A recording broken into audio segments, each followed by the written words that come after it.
Bismillahirrahmanirrahim. Assalamualaikum warahmatullahi wabarakatuh. Innal hamdalillah nahmaduhu wa nasta'in wa nastaghfiruh wa na'udzu billahi min syururi anfusina wa min sayyiati a'malina. Man yahdihillahu fala mudhillalah wa man yudlil fala hadiyalah. Asyhadu an la ilaha illallah wahdahu la syarikalah wa asyhadu anna Muhammadan abduhu wa rasuluh. Allahumma shalli wa sallim wa barik wa an'im ala abdika wa rasulika Muhammad wa ala alihi wa sahbihi wa man tabi'ahum bi ihsanin ila yaumiddin, amma ba'd. Para ikhwah sekalian yang semoga senantiasa dirahmati Allah Subhanahu wa taala. Alhamdulillah, kita ucapkan ahlan wa sahlan wa marhaban bi hudurikum. Selamat datang di ILC Al-Ukhwah, lembaga pendidikan bahasa Arab yang fokus pada ilmu nahwu dan shorof sebagai bekal untuk bisa membaca kitab berbahasa Arab atau yang kita kenal dengan kitab gundul. ILC yang insya Allah fokus pada kaidah nahwu shorof sehingga bisa membaca, menerjemahkan dan memahami isi kitab para ulama. Sehingga harapannya selama 2 tahun mudah-mudahan kita bisa lancar di dalam membaca kitab-kitab para ulama yang berbahasa Arab. Kita berharap semoga nantinya kita kelak membaca Al-Quran seperti membaca bahasa Indonesia. Meskipun kita di awal-awal belajar bahasa Arab, Waalaikumsalam warahmatullahi ahlan, mungkin merasakan beberapa mungkin masalah atau kesusahan, namun itu hal yang wajar dan hal yang lumrah. Kita pun juga merasakan di awal-awal belajar mungkin kesusahan menghafal kaidah, memahami suatu kaidah, namun itu adalah sesuatu yang biasa dalam belajar. Kita pun dahulu ketika belajar membaca bahasa Indonesia, kita mengeja, ini Budi, ini Bapak Budi, dan ini Ibu Budi. Ibu memasak di dapur gitu ya. Kita mengeja KAKN, kan, makan. Demikian pula kita di awal-awal belajar, kita pelan-pelan insya Allah kita memang berusaha memang dari nol. Jadi mohon nanti teman-teman yang sudah pernah belajar untuk bersabar, untuk bersabar dari nol supaya lebih melekat, ahlan, supaya lebih paham, ya. Karena kita berusaha memang dari paling dasar, ya, pelan-pelan, ya. Namun kita harapkan pelan-pelan, namun kita istiqomah tetap berada di jalurnya, sehingga harapannya nanti bisa membuahkan hasil. Para ikhwah sekalian yang dirahmati Allah Subhanahu wa taala, insyaallah pada tahun pertama kita akan memperbanyak kaidah, baik itu kaidah nahwu maupun kaidah shorof. Karena ini yang jadi modal agar bisa membaca kitab. Tahun pertama kita perbanyak kaidah, dan tahun yang kedua insya Allah akan kita banyak praktek membaca. Ya, syukur-syukur nanti di tahun pertama itu selesai kaidah nahwu shorofnya, bisa kita mulai praktek membaca. Karena ternyata kunci berhasil, kunci sukses bisa membaca kitab-kitab para ulama di samping banyak menghafal kaidah-kaidah nahwu shorof, kita harus memperbanyak praktek. Karena kalau hanya hafal kaidah semata, kaidah nahwu shorof, banyak kaidah yang ia hafal, namun kalau nggak pernah praktek, jarang praktek, nggak akan pernah bisa baca. Sebagian ikhwah, sebagian penuntut ilmu, kaedahnya sebenarnya sudah lumayan, sudah banyak kaedah yang ia pelajari, yang ia hafal, tapi karena jarang praktek baca, ya nggak bisa baca. Bacanya nggak bisa lancar, nggak bisa benar kedudukannya atau i'rabnya, ya, harokatnya masih banyak yang salah. Sehingga apa? Kita usahakan banyak praktek baca. Yang penting kalau baca itu yang lantang, ya, jangan yang lirih, karena kita apa? Laki-laki yang lantang, ya, yang keras meskipun salah. Ya. Meskipun salah itu ya. Karena kita juga melatih lisan. Istilahnya kalau dalam tajwid kan melatih makhraj ya. Dan ayyuhal ikhwah, kita dalam membaca itu kan nanti apa? Naluri atau insting membaca itu harus dilatih. Karena nanti dituntut untuk berpikir cepat. Ini subjek, ini predikat, ini objek. Biar kita bisa pas a, i, u, e, o-nya istilahnya ya. Kapan dhammah, kapan fathah, kapan kasroh. Nah, gitu. Dan kita harapkan teman-teman yang dirahmati Allah, sebagaimana komitmen kita usahakan 2 tahun selesai. Jangan kelas 1 70, kelas 2 tinggal berapa? 35. Nah, separuh. Jangan ya. Memang ini biasanya ya istilahnya apa? Halangan atau rintangan, hambatan ketika belajar bahasa Arab itu banyak yang merotoli. Nggak tahu kenapa ini. Apa mungkin dah pusing, nggak kuat Ustaz, pusing gitu ya, akhirnya apa? Akhirnya merotoli. Kita usahakan nanti baik kita rekam atau kita online ya, kita streaming langsung, apakah Facebook atau YouTube. Nanti mudah-mudahan teman-teman bisa apa? Bisa murojaah di rumah, gitu ya. Karena terus terang kita cuma sepekan sekali. Ya. Kita ada satu program lagi namanya Mahad Ilmi, itu sepekan 5 kali, Senin sampai Jumat, jam 4 sampai Isya. Jam 4 sampai Isya 5 kali, Senin sampai Jumat. Itu pun apa? Itu pun ketika setahun 2 tahun itu pun juga masih banyak yang belum bisa baca. Ini terus terang ya, waktunya lebih banyak ya. Maka kita dituntut keras ya untuk apa maksimal mungkin ya belajar di sini, dan nggak ada istilahnya waktu, nggak ada istilahnya berhenti belajar bahasa Arab. Ya, jadi kita usahakan sampai akhir hayat kelak itu terus belajar bahasa Arab, jangan berhenti sampai kita bisa membaca hadis Nabi, membaca Al-Quran dan hadis seperti kita membaca bahasa Indonesia. Itu harapan kita. Kita ingin memahami Al-Quran dan hadis Nabi SAW. Insya Allah teman-teman ya, pembekalan ataupun orientasi pada siang hari ini ya, kita akan menjelaskan bahwasanya kita masuknya jam 1 sampai jam berapa? Jam 5. Jam 5 ya. Dan nanti ketika asar berarti nanti break ya, sholat, bisa sholat berjamaah di sini ya biasanya. Terus nanti dilanjutkan dengan apa? Dengan materi atau sesi yang kedua. Ya. Kita usahakan ayyuhal ikhwah dalam belajar bahasa Arab itu usahakan masuk terus.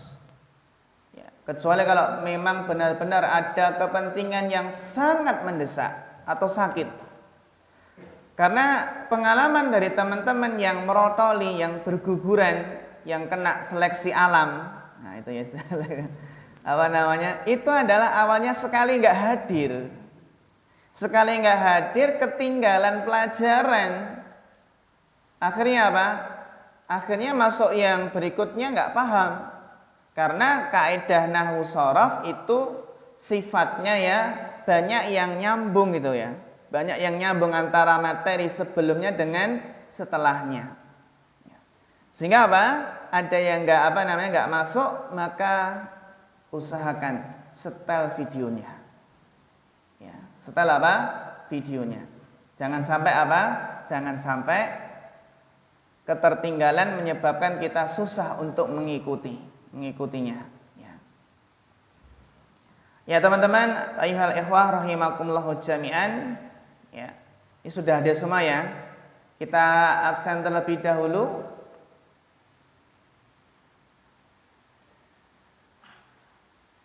Bapak Abdullah Muhammad Syahrir hadir? Ya, barakallahu fiik Bapak. Bapak Abu Dawud Al-Mausufi. Kalau Bapak Abdullah tadi dari mana? Tawangsari. Kalau Bapak Abu Dawud Bagi, barakallahu fiik. Mas Agung Saputra. Dari mana Mas Agung? Hulu. Ya, barakallahu fiik. Bapak Agus Purwanto. Belum hadir. Mas Ahmad Faruk. Min aina? Dari mana? Solo. Solonya mana? Oh, Masya Allah, barakallahu fiik. Terus Mas Ahmad Nahdi. Belum hadir. Mas Andi. Dari mana? Bagi juga. Masya Allah. Nanti bisa kenalan ya, kan banyak teman. Banyak teman, alhamdulillah insya Allah. Yang hadir itu insya Allah orang-orang soleh.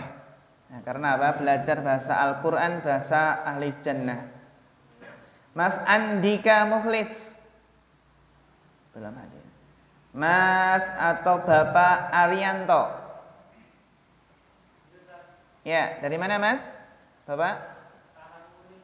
Karangwuni. Ya, Masya Allah. Bapak Arianto, barakallahu fiik. Mas Aziz Arifin. Mas Bagus Setiawan. Dari mana? Polokarto, Masya Allah. Bagi Polokarto ya, lumayan. Terus Mas Bimantoro Wiga. Dari mana? Pasar Kliwon, Masya Allah, barakallahu fiik. Mas Chandra Nugroho. Belum. Mas Danar Hadi. Dari mana? Grogol. Oh, Mojolaban, Masya Allah, barakallahu fiik. Mojolaban. Mas Dedi Wisangdeni. Dari mana? Mandan. Alhamdulillah ya, dekat ya. Mas Dwi Purnomo. Dari mana? Masya Allah ya. Barakallahu fiik, jauh ya. Lumayan. Mas Dwi Purnomo. Bapak Dwi Suseno. Dari mana? Bulu. Bulu, Masya Allah, barakallahu fiik. Mas Edi Susilo. Mas atau Bapak Edi Wahono. Dari mana? Masya Allah, sama berarti nggih? Oh ya, Karangwuni Polokarto. Bapak Dwi Suseno. Sudah tadi ya?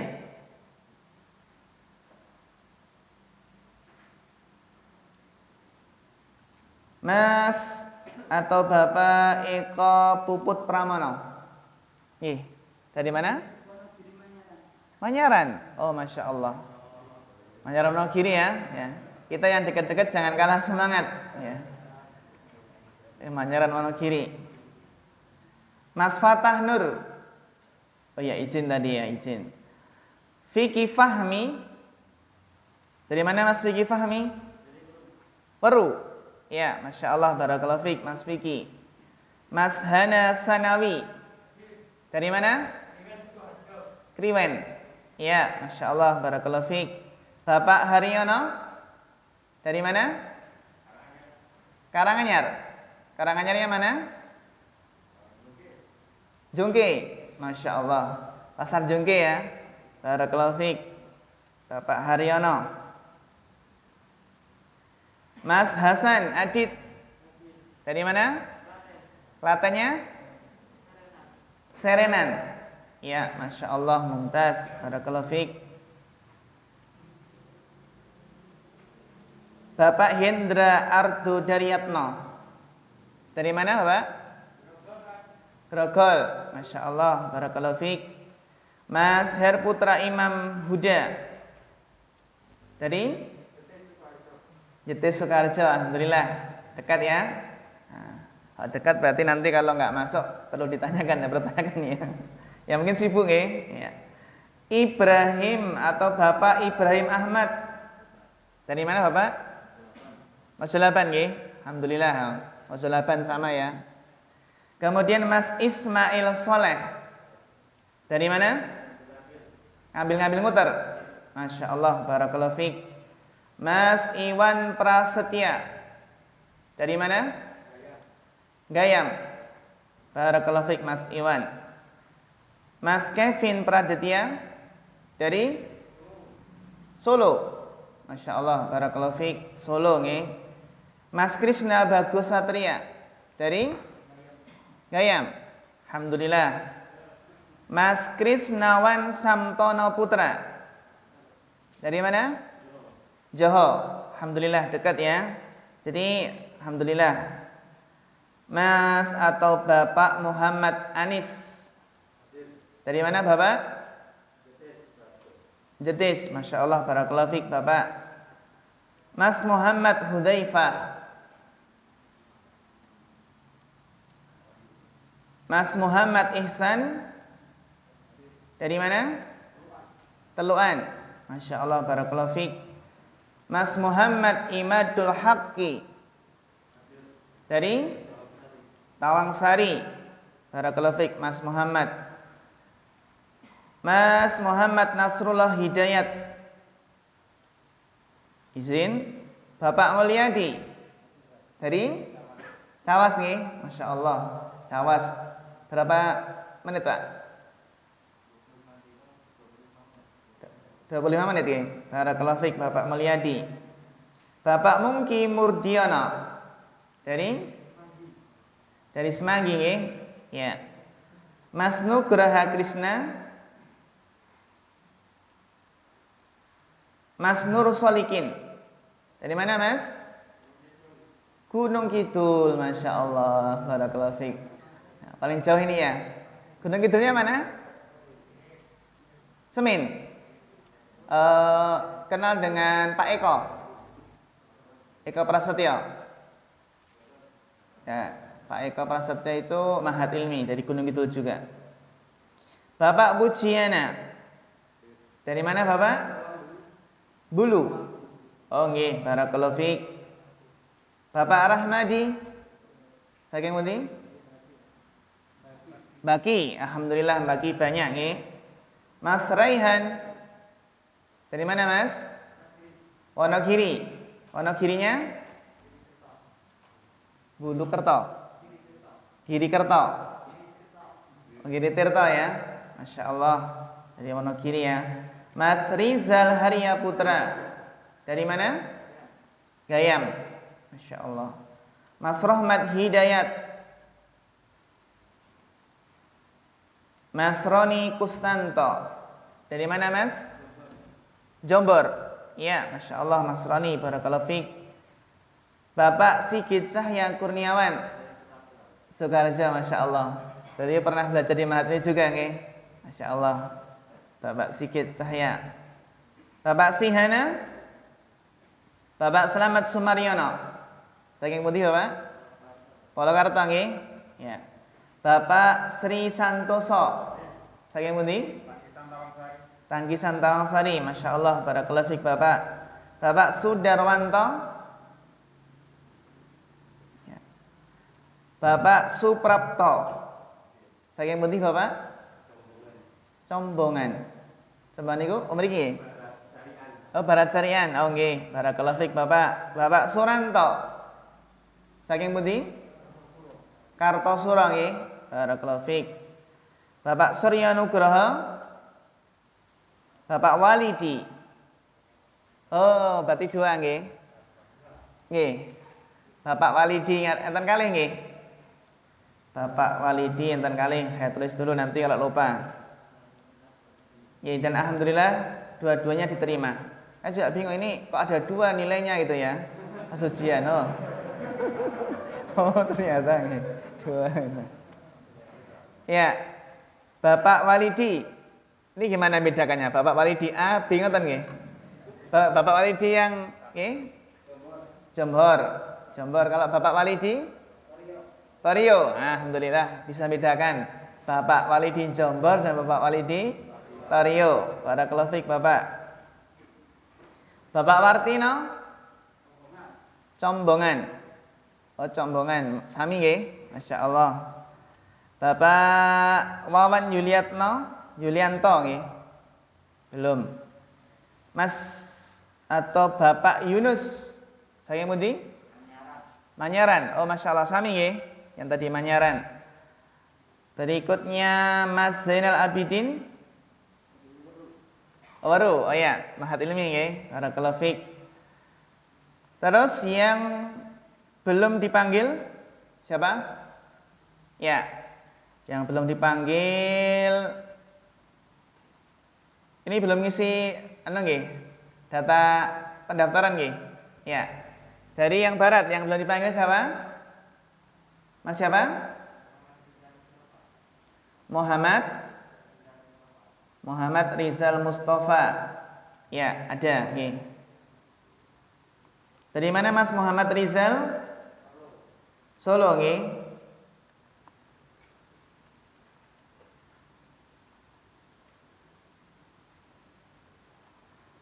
Berikutnya Bapak Miyadi. Bapak Suyadi nggih. Dari Nguter nggih. Ada nilainya nggih. Barakallahu fiik. Terus Bapak Narman nggih, ada juga. Alhamdulillah. Saking pundi Bapak? Sukoharjo nggih. Ya. Berikutnya Sandra. Iya, Sandra Nugroho ya. Ya, ada nggih. Dari Gunung Kidulnya Semin, Masya Allah. Ada lagi yang belum dipanggil? Sudah semua, alhamdulillah. Iya.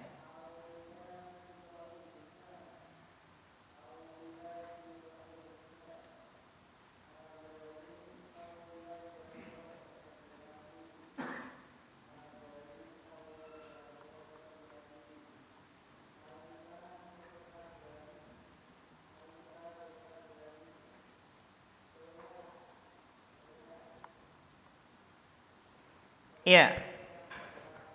Itu para ikhwah yang semoga dirahmati Allah Subhanahu wa taala. Pembekalan ataupun orientasi pada kesempatan kali ini insyaallah akan kita isi dengan muqaddimah belajar bahasa Arab. Yang mana ini adalah ibaratnya pendahuluan ataupun pintu sebelum kita membuka cakrawala ataupun ya memahami kaidah nahwu dan sharaf, maka di sana ada beberapa muqaddimah dalam belajar bahasa Arab yang mana harapannya semoga kita ketika belajar muqaddimah ini semoga kita belajar di atas metode yang benar dalam belajar. Dan harapannya juga kita semangat di dalam belajar bahasa Arab. Mumpung kita masih diberikan kesempatan oleh Allah. Para ikhwah yang dirahmati Allah Subhanahu wa taala. Tentu tidak tersembunyi bagi kita bahwasanya bahasa Arab itu adalah afdhalul lughat, sebaik-baik bahasa. Sebaik-baik bahasa karena itulah bahasa Al-Quran, bahasa hadis, dan bahasa kitab-kitab para ulama. Bahkan Imam Syafi'i pernah menjelaskan dalam kitab Syiar Alam An-Nubala, beliau menjelaskan bahwasannya manusia tidaklah menjadi bodoh dan selalu berselisih paham itu melainkan karena meninggalkan bahasa Arab. Kalau seseorang itu sudah anti Arab, anti bahasa Arab, dan dia terlalu pede mengatakan mereka mengatakan Islam Nusantara, yang seolah-olah anti Arab, maka ini perlu tanda tanya, Islam Nusantara yang bagaimana? Padahal Islam itu dibawa oleh Nabi Shallallahu Alaihi Wasallam yang beliau berasal dari Arab, ya, Al-Quran bahasa Arab, hadis bahasa Arab. Namun sekarang ada framing untuk menjauhkan masyarakat Indonesia dari bahasa Arab. Bahkan yang kita khawatirkan, yang sangat disayangkan adalah ada statement bahwasanya di antara ciri-ciri radikal adalah apa? Belajar bahasa Arab. Maka apa? Maka kata Imam Syafi'i, tidaklah manusia itu bodoh ilmu agama, nggak paham ilmu agama, dan selalu berselisih paham karena sebabnya adalah meninggalkan bahasa Arab dan lebih mengutamakan konsep Aristoteles. Lebih apa? Mengutamakan konsep Aristoteles. Maka ungkapan Imam Syafi'i di sini ayyuhal ikhwah adalah nasihat agar kita umat Islam jangan sampai mengesampingkan bahasa Arab, bahasa kebanggaan umat Islam. Padahal kita ada kesempatan untuk mempelajarinya. Dan memang kita ketahui bersama kenapa umat ini jauh dari Islam, jauh dari agama, karena sebabnya adalah jauh dari bahasa Arab. Betapa banyak orang yang membaca Al-Quran namun dia nggak paham apa yang ia baca, nggak paham apa isi Al-Quran yang ia baca. Padahal betapa sangat indahnya, sangat manisnya ketika kita membaca Al-Quran, kita larut dalam apa isi kandungan dalam ayat tersebut. Betapa banyak orang yang sholat 5 waktu setiap saat, namun dia tidak paham arti bacaan sholat yang ia baca. Maka inilah faktor penggerak motivasi kita yang harus totalitas semangat belajar bahasa Arab sampai bisa memahami bacaan Al-Quran apa yang kita baca, memahami bacaan sholat. Itu adalah cita-cita kita. Maka ini ya, kenapa di antara sebab kemunduran umat Islam adalah karena jauhnya dari bahasa Arab. Kita saksikan banyak orang tua yang rela mengorbankan hartanya, bayar biaya berapapun untuk istilahnya privat atau mengeleskan anaknya bahasa Inggris contohnya. Ini bukan berarti anti bahasa Inggris ya, garis bawah ya. Atau bahasa Mandarin, atau mungkin ilmu dunia lainnya, les matematika, les fisika, les biologi, ada yang les piano, ya. Tapi apa? Tidak perhatian dengan bahasa Arab. Padahal bahasa Arab adalah di antara bahasa internasional, ya. Dan itulah bahasa terbaik, ya. Sehingga Allah memilih Al-Quran berbahasa Arab karena memang apa? Bahasa Arab itu adalah bahasa yang terbaik. Maka teman-teman yang dirahmati Allah Subhanahu wa ta'ala, Di masa lampau bahasa Arab ini sangat menjadi perhatian kaum muslimin. Dulu kan kalau kita lihat sejarah ya, dari sejarah Turki, bagaimana Turki Utsmani.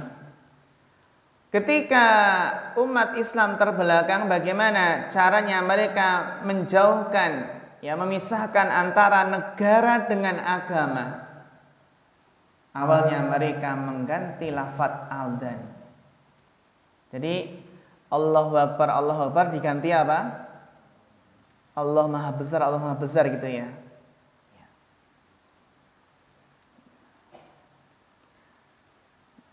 Dan dahulu kalau kita lihat bagaimana para ulama, para khalifah di sana ya, bahwasanya fasahah, kefasihan dalam berbahasa Arab, ketajaman lidah dalam berbahasa Arab itu adalah di antara indikasi keberhasilan orang tua dalam mendidik anaknya.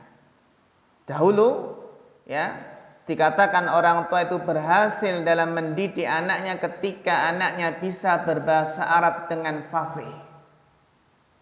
Ya, tidak salah nahwu sharafnya. Maka redupnya perhatian terhadap bahasa Arab ini nampak ketika penyebaran Islam sudah memasuki negara-negara ajam, negara-negara non-Arab. Yang mana di situ terus ada kesalahan pengejaan, ya. Atau apalagi sekarang ini ya ada istilahnya menganaktirikan bahasa Arab. Ya. Banyak orang tua itu yang nggak mendorong anaknya untuk menekuni bahasa Arab. Maka ayyuhal ikhwah wal akhwat, kenapa kita harus belajar bahasa Arab? Ya. Semangat belajar sampai akhir hayat, sampai maut memisahkan kita. Ya. Kenapa?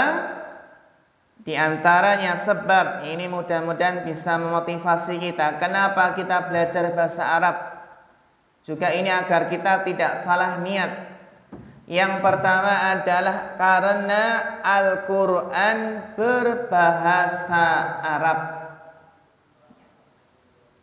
Karena Al-Quran berbahasa Arab. Jadi kalau kita belajar bahasa Arab, ini menunjukkan perhatian kita terhadap Al-Quran.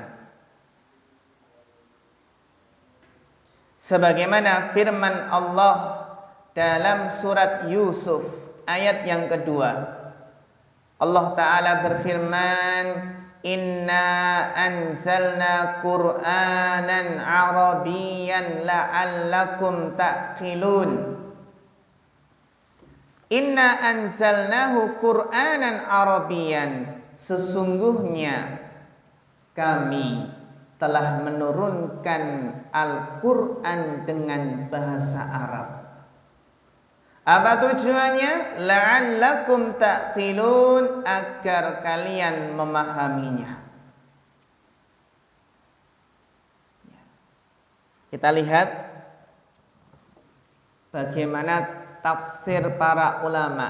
Bagaimana tafsir para ulama mengenai ayat ini. Tafsir yang kita sepakati yaitu tafsir Ibnu Katsir. Al-Imam Ibnu Katsir menjelaskan keutamaan bahasa Arab melalui ayat ini. Beliau menafsirkan li'annal wa dzalika li'annal lughatal Arab afsahul lughat wa abyanuha wa awsa'uha. Kenapa Al-Quran diturunkan dalam bahasa Arab?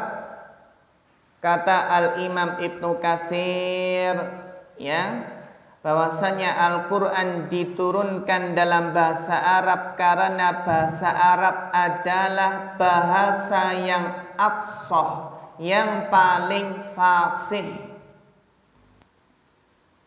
wa abyanuha, dan yang paling jelas,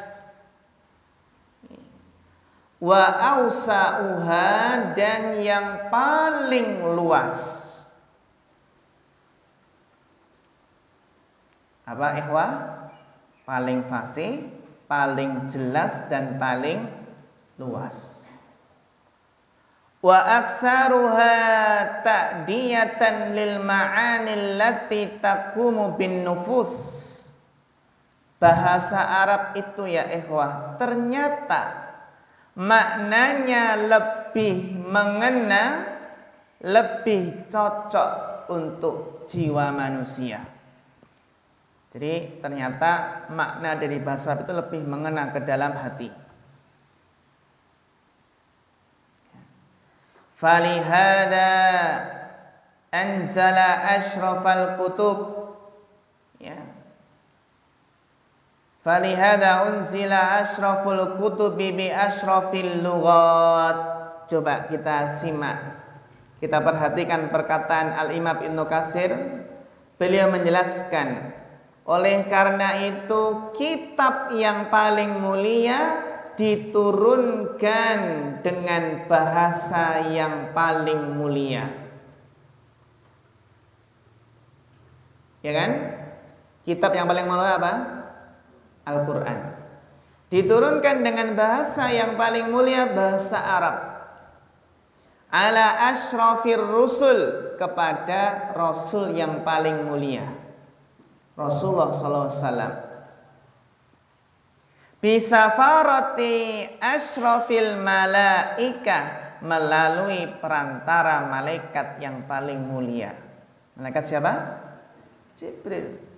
Kitab yang paling mulia Al-Quran. Nabi yang paling mulia Nabi Muhammad SAW. Malaikat yang paling mulia yang menjadi perantara malaikat Jibril. Dengan bahasa apa? Bahasa yang paling mulia, bahasa Arab. Ditambah lagi, wa kana dzalika fi asyrafi baqa'il ard. Wabtudi'a inzaluhu fi asyrafi syuhuris sanah wa huwa Ramadan. Ditambah lagi Al-Quran itu diturunkan pada dataran yang paling mulia di atas muka bumi, yaitu tanah Arab, yang di situ ada Ka'bah. Dan demikian pula Al-Quran diturunkan pada bulan yang paling mulia. Bulan apa? Bulan Ramadan. Fakamula min kulli wujuh. Maka kesimpulannya, Al-Quran itu sempurna, ya, dari segala sisi. Nanti teman-teman bisa dicek, dilihat di tafsir Quranul Azim, tafsir Ibnul Katsir. Sehingga kita lihat bagaimana Allah Ta'ala berfirman di sini, Inna anzalna Qur'anan Arabiyyan la'allakum ta'qilun. Sesungguhnya kami menurunkan Al-Quran dengan berbahasa Arab agar kalian memahaminya.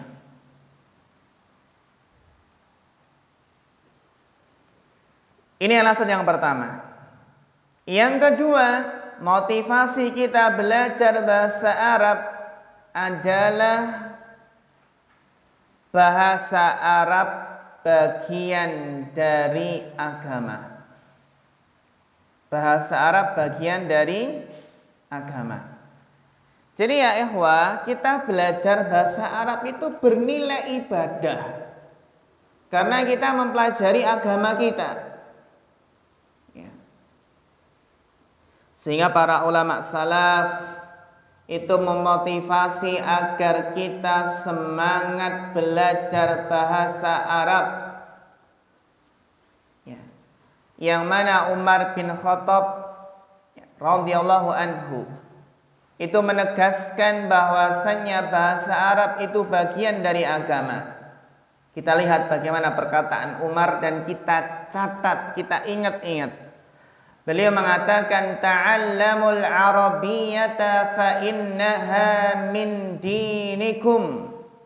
ta'allamul arabiyyata fa innaha min dinikum. Pelajarilah bahasa Arab, sesungguhnya ia bagian dari agama kalian.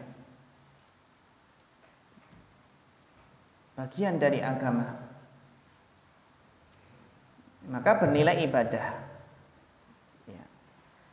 Syekhul Islam Ibnu Taimiyah rahimahullah juga menjelaskan, al-lisanul arabiyyu syiarul Islam wa ahlihi. Bahasa Arab itu adalah syiar Islam dan syiar kaum muslimin. Syiar Islam dan syiar kaum muslimin. Nanti harapannya ketika kita belajar nahwu shorof ditambah belajar muhadasah, percakapan ya. Mudah-mudahan nanti kita bisa ya menghidupkan percakapan bahasa Arab itu di rumah kita dengan anggota keluarga kita. Meskipun dengan percakapan yang sederhana. Nanti kita pun kalau meninggal nanti kan ditanya, dan ditanya dengan bahasa apa, Pak? Bahasa Arab. Apa pertanyaannya?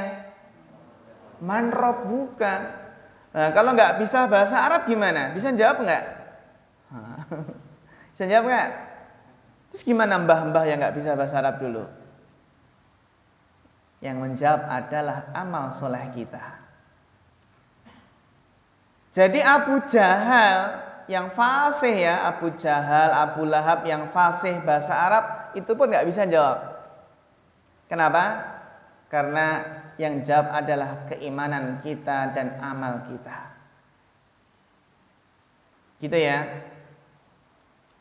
Man rabbuka wa ma dinuka wa man nabiyuka. Ya. Siapa Rabbmu dan apa agamamu dan apa?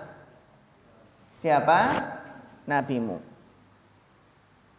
Siap-siap bikin contekan, Pak. Udah bisa bahasa Arab ya. Contekannya diselempitkan di mana? Kain kafan. Ya nggak bisa. Dulu ada kisah ya. Ada kisah orang tua itu yang pesan sama anak-anaknya. Nak, nanti kalau saya mati tolong dibakar jasad bapak. Tolong dibakar, terus apa? Terus nanti abunya ditaruh di apa namanya? Dipencar. Ada yang mungkin ditaruh di hutan atau di mana? Di lautan gitu ya. Pernah dengar enggak kisahnya? Ya kan? Karena dia takut apa untuk menghadapi alam kubur tadi. Nanti ditanya ya, gimana nanti untuk menghadapi alam kubur?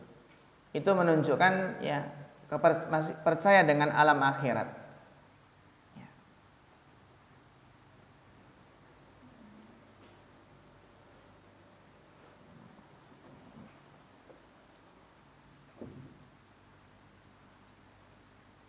Sehingga apa? Kesimpulannya bahasa Arab adalah bagian dari agama.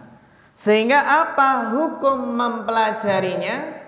Apakah hanya sekedar mubah atau sunnah? Coba kita renungi perkataan Syekhul Islam Ibnu Taimiyah yang menjelaskan tentang hukum belajar bahasa Arab. Kata beliau, fa inna nafsal lughatil arabiyyati minad dini. Sesungguhnya bahasa Arab itu bagian dari agama. Ya. Wa ma'rifatuha fardun wajibun. Kata beliau, dan memahami, mempelajari bahasa Arab itu adalah kewajiban. Kenapa beliau bisa menyimpulkan hukumnya wajib mempelajari bahasa Arab? Karena kata beliau, fa inna fahmal kitabi was sunnati fardun.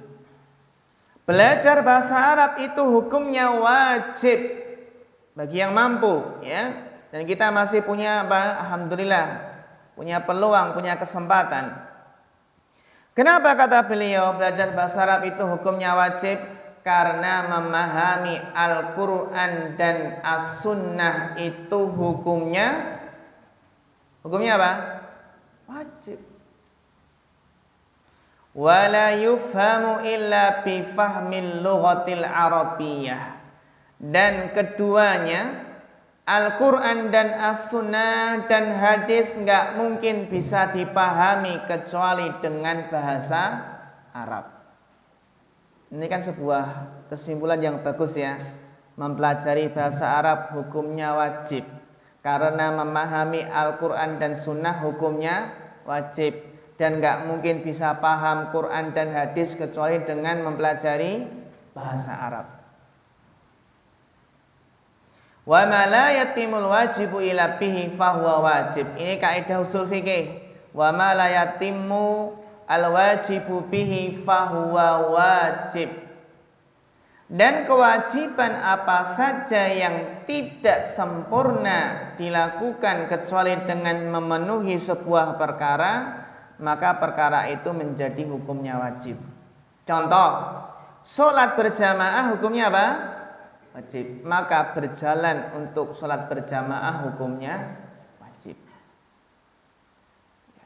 Contoh lagi, menutup aurat ketika sholat hukumnya apa? Wajib. Syarat sah sholat. Maka membeli pakaian untuk menutup aurat, punya pakaian itu hukumnya wajib. Ya, ma la yatimul wajibu bihi illa wa huwa wajib. Sehingga alasan yang ketiga, kenapa kita belajar bahasa Arab, apa motivasinya? Yang ketiga, bahasa Arab itu kunci memahami agama. Bahasa Arab itu kunci memahami agama.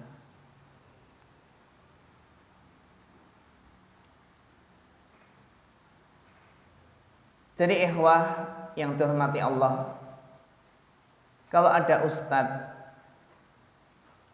ustadz yang meskipun pintar dalam berretorika, namun kalau tidak bisa bahasa Arab, nggak bisa membaca kitab para ulama, kitab-kitab gundul,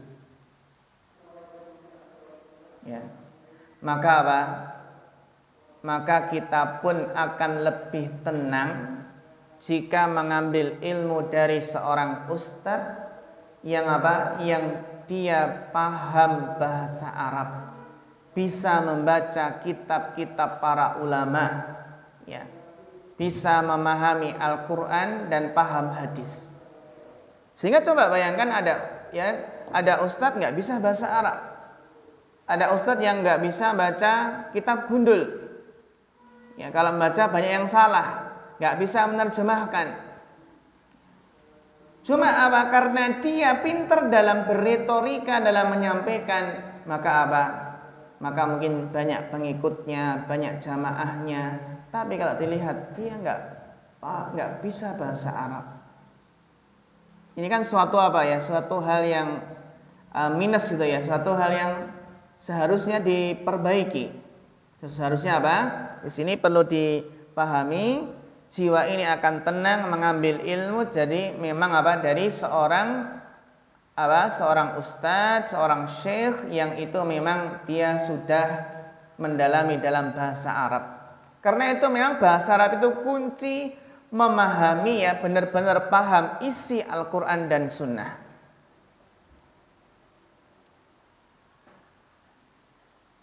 Maka barang siapa yang ingin mendalami agama, ingin paham ilmu akidah, ingin paham fikih, ingin jago apa? Jago dalam usul fikih atau usul hadis atau usul tafsir, berbagai macam cabang ilmu agama, dari tafsir, hadis, akidah, fikih, mustalah hadis, usul fikih, usul tafsir, semua cabang ilmu agama itu kembali ke bahasa Arab. Insya Allah kalau bahasa Arabnya itu mapan, sudah mumpuni, maka ilmu syar'i yang lainnya akan ngikut. Ini ibarat kunci ilmu alat. Dulu banyak teman-teman ketika kuliah bahasa Arabnya lemah.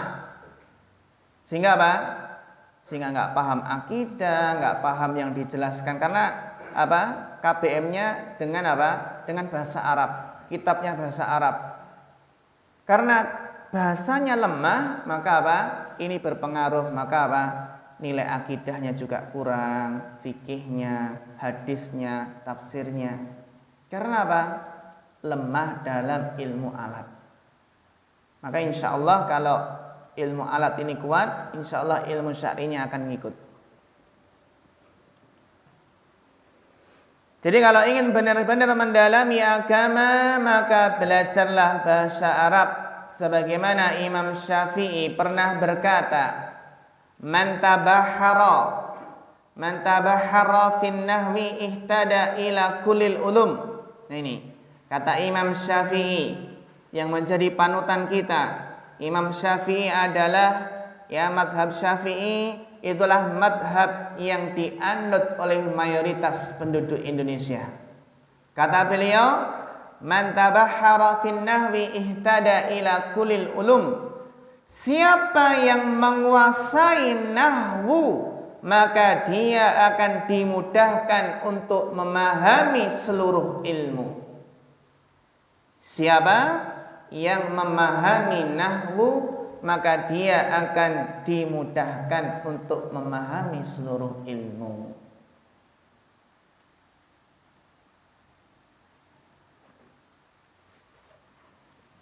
Jadi apa? Semangat belajar nahwu.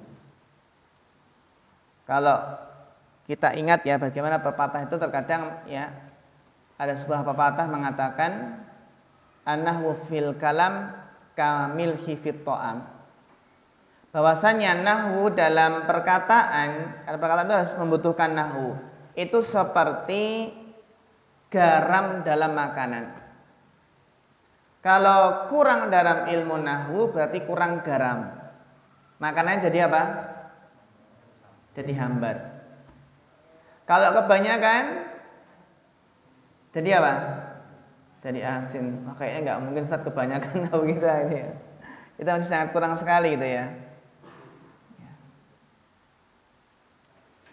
Maka ayuhal ikhwah ya, dan ini benar ya kalau kita bisa bahasa Arab itu akan mudah dalam menghafal. Menghafal Quran itu mudah karena paham. Akan mudah dalam memahami dan mengajarkan dan mengamalkan isi Al-Quran. Dengan modal bahasa Arab akan mudah pula dalam memahami hadis-hadis Nabi, menghafal hadis, menjelaskan hadis dan mengamalkannya. Bahkan orang yang paham bahasa Arab akan mudah menggali ilmu dari ulama secara langsung. Sekarang ada YouTube, alhamdulillah, ada media, ada internet. Kita bisa langsung apa? Bisa nyetel kajian syekh siapa, ulama siapa. Dengan bahasa Arab pun kita bisa membaca berbagai karya para ulama yang tersebar hingga saat ini. Karena mas, ya, ayuhal ikhwah, kalau kita membaca terjemahan itu kan kita istilahnya terbawa ya. Terbawa dengan apa? Ya kita tergantung dengan bagaimana penerjemah menerjemahkannya. Beda kalau kita paham bahasa Arab.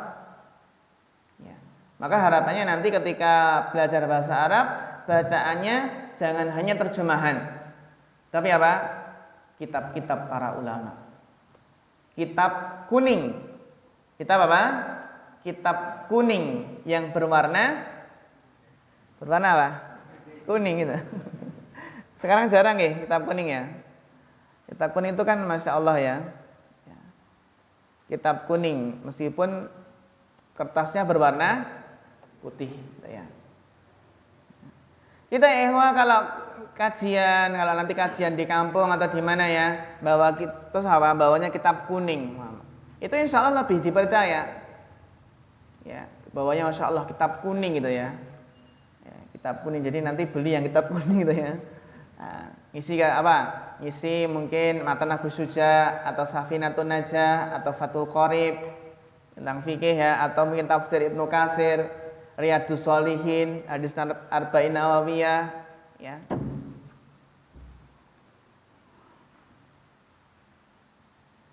Maka para ulama ya bisa kita pahami bahwasanya yang tidak mempelajari bahasa Arab ya memang apa bisanya ya ini dah alhamdulillah ya, dalam artian membaca kitab terjemahan itu bagus, namun apa itu sifatnya terbatas ya. Sehingga orang yang paham bahasa Arab, terutama paham kaidah nahwu dan shorof, maka akan mudah dalam memahami Islam ya, daripada tidak mempelajarinya sama sekali. Apalagi jika dia adalah seorang dai yang nanti apa berdakwah di masyarakat, maka apa ini lebih penting lagi. Yang keempat, motivasi belajar bahasa Arab adalah bahasa Arab itu menenteramkan jiwa. Bahasa Arab itu menenteramkan jiwa.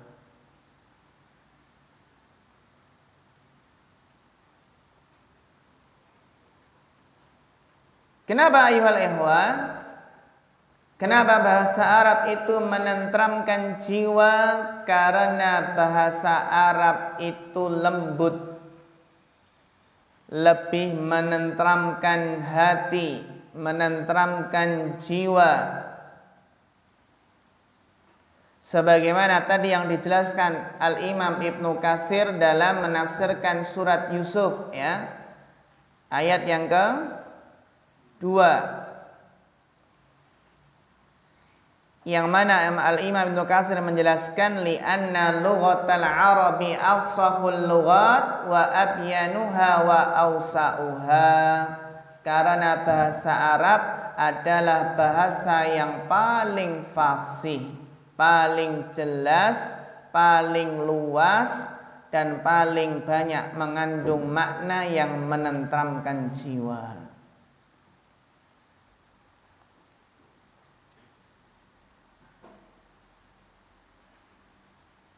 Menenteramkan apa? Jiwa. Yang kelima, bahasa Arab itu meningkatkan ketajaman daya pikir. Meningkatkan ketajaman daya pikir. Sebagaimana nasihat Umar bin Khattab radhiyallahu anhu. Beliau menjelaskan, pelajarilah bahasa Arab, sesungguhnya itu dapat menguatkan akal dan menambah kehormatan. Pelajarilah bahasa Arab, itu bisa menguatkan akal dan menambah apa? Kehormatan.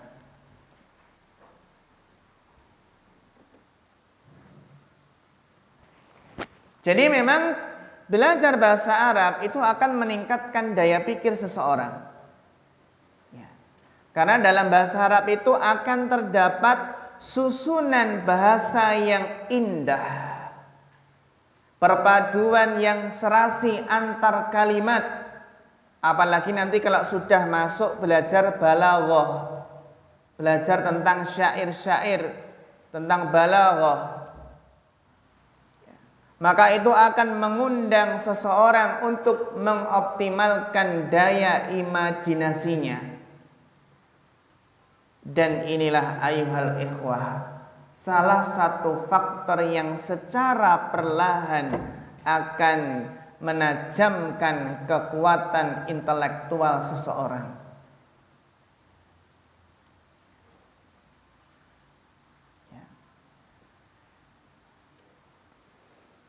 Maka sebagai contoh, coba kita renungi dan kita pikirkan firman Allah berikut ini. Yang mana Allah Ta'ala berfirman dalam surat Al-Hajj ayat 31. Allah Ta'ala berfirman, "Wa may yusyrik billahi faka'annama kharra minas sama' fatakhtafuhu at-tayr aw tahwi bihi ar-rihu fi makanin sahiq." Barang siapa yang menyekutukan Allah dengan sesuatu, maka dia seolah-olah jatuh dari langit lalu disambar oleh burung atau diterbangkan angin ke tempat yang jauh. Kita lihat nih, lantaran betapa dahsyatnya bahaya syirik kepada Allah, maka permisalannya adalah seseorang yang jatuh dari langit yang langsung disambar burung sehingga terpotong-potonglah tubuhnya.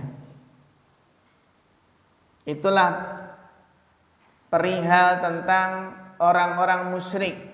Ketika meninggalkan keimanan, maka apa? Setan pun beramai-ramai untuk menyambarnya sehingga ia terkoyak dari segala sisi agama dan dunianya. Telah dihancurkan. Ini ya, bahasa Arab itu apa? Menjadikan orang pintar ya.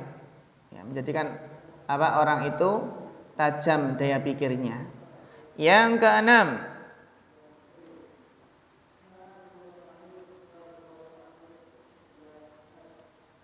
bahasa Arab mempengaruhi pembinaan akhlak.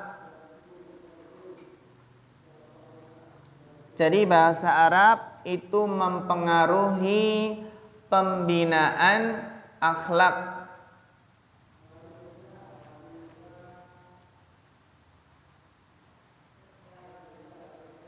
Akhlaknya akan semakin bagus. Maka orang yang menyelami bahasa Arab akan membuktikan bahwasanya bahasa Arab ini adalah sarana untuk membentuk budi pekerti yang luhur dan untuk menghilangkan perangai yang buruk. Maka Syekhul Islam Ibnu Taimiyah menjelaskan, beliau menjelaskan, ketahuilah bahwasannya ya, perhatian terhadap bahasa Arab itu akan berpengaruh sekali terhadap daya intelektual seseorang. Akan apa? Berpengaruh pada daya intelektualitas seseorang. Juga moral dan agama seseorang ya akan mempengaruhi dengan pengaruh yang sangat kuat dan sangat nyata. Bahkan kata beliau, juga kalau belajar bahasa Arab itu punya efek positif ya untuk berusaha meneladani generasi awal dari umat ini, yaitu para sahabat tabi'in, tabi'ut tabi'in ya, meniru mereka. Maka ini akan bisa meningkatkan daya kecerdasan agama dan etika. Jadi kalau kita belajar syair-syair bahasa Arab, itu kan banyak syair-syair yang memperbaiki etika, memperbaiki moral, banyak syair-syair yang Masya Allah. Contohnya, penggalan syair yang dilantunkan Habib bin Aus yang menganjurkan berperangai dengan akhlak yang baik. Kata beliau, Ya'ishul mar'u mastahya bi khairin wa yabqal 'udu ma baqiyal liha'u fala wallahi ma fil 'aishi khairun walad dunya ila dhahabal haya'u.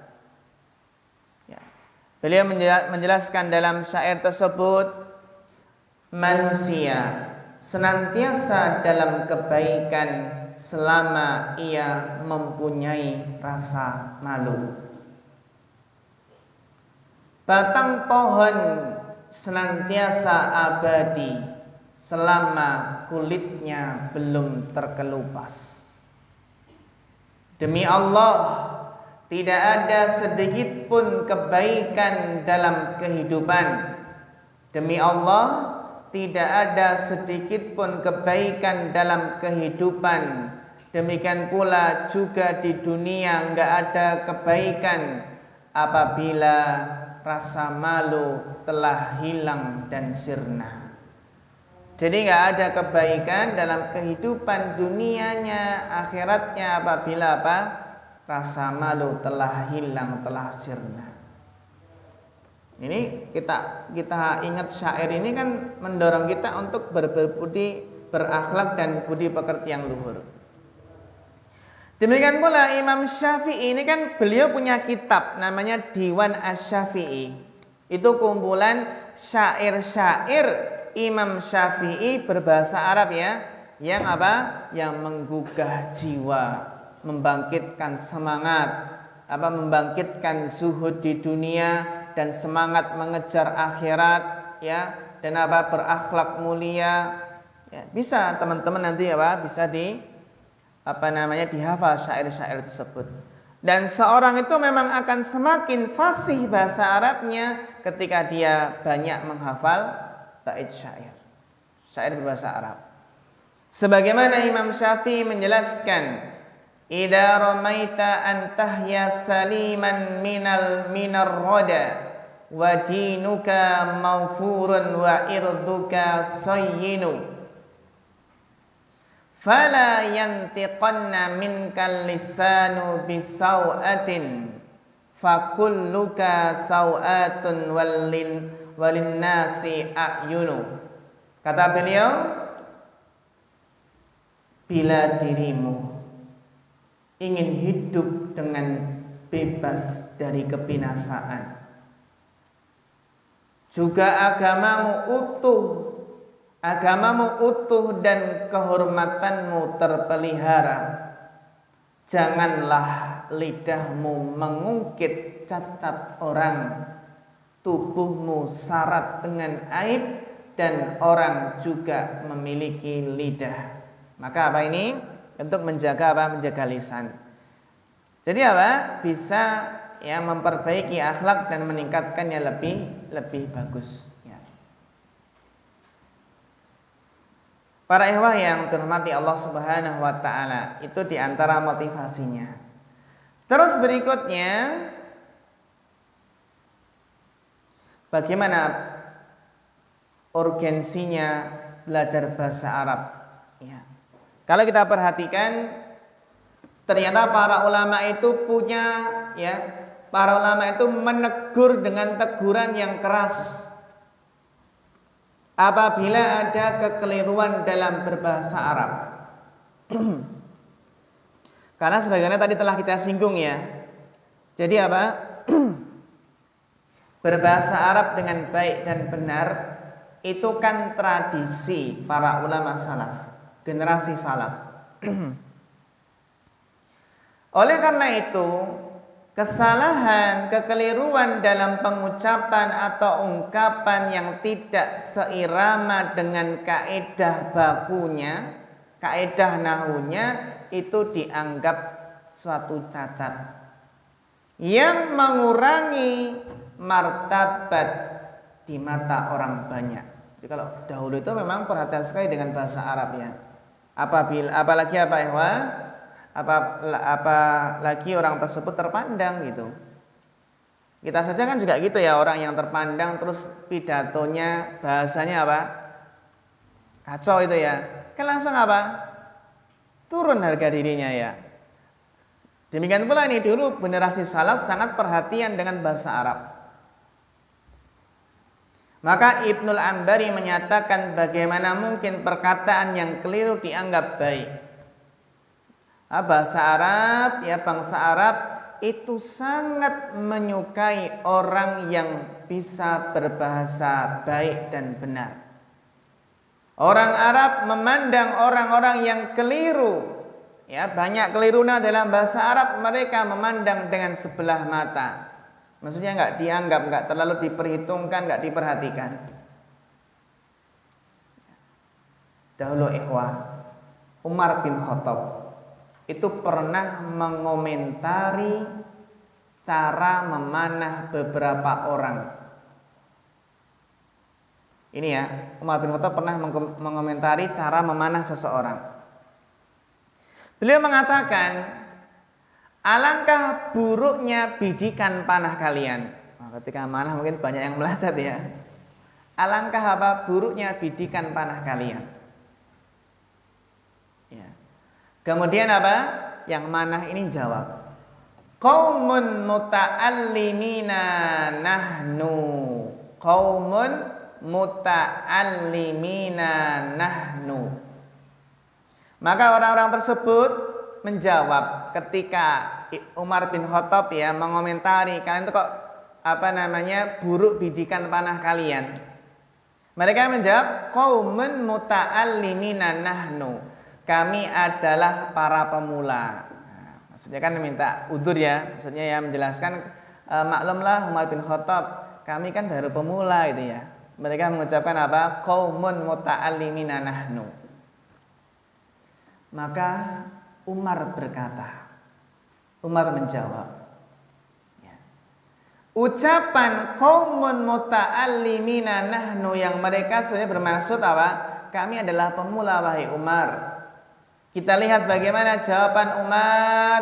Beliau mengatakan, kesalahan berbahasa kalian itu lebih fatal menurutku daripada buruknya bidikan kalian. Karena nahwunya salah di sini. Qaumun muta'allimina nahnu. Ini nahwunya keliru. Tapi apa? Umar malah apa? Ini bahasa Arabmu lebih parah itu ya. Lebih parah dari apa? Bidikanmu. Padahal orang Arab. Orang Arab saja ya kalau nggak belajar nahwu shorof itu bisa salah nahwu shorofnya itu. Ya. Yang harusnya a-i-u-nya ya, dhammah, fathah, kasrohnya bisa salah kalau nggak belajar nahwu shorof. Ya, kita lihat bagaimana tegasnya Umar. Kalau masa tegasnya ya orang yang nggak perhatian dengan bahasa Arab. Ya.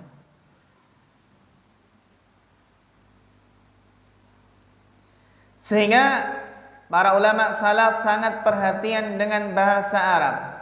Bahkan Umar bin Khattab, Masya Allah beliau Umar bin Khattab itu pernah menulis surat ke Abu Musa al-Asy'ari, sahabiyun jalil ya.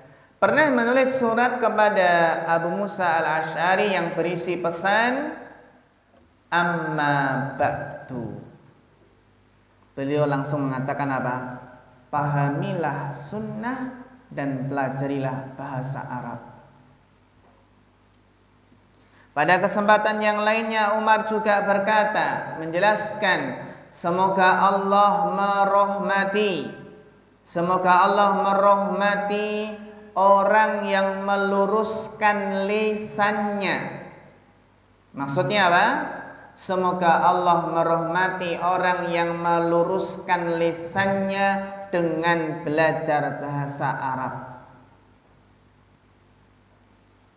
Dalam kesempatan yang lainnya Umar juga menjelaskan, pelajarilah agama dan ibadah yang baik serta mendalami bahasa Arab.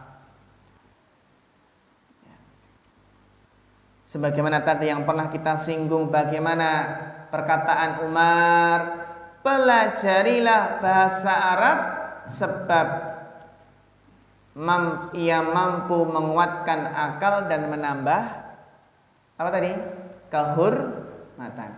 Itu bisa dibaca di Tarikh Umar bin Khattab karangan Al-Imam Ibnul Jauzi. Sehingga dahulu Imam Syafi'i itu pernah berkata, beliau menjelaskan ya bagaimana perhatian beliau dengan bahasa Arab.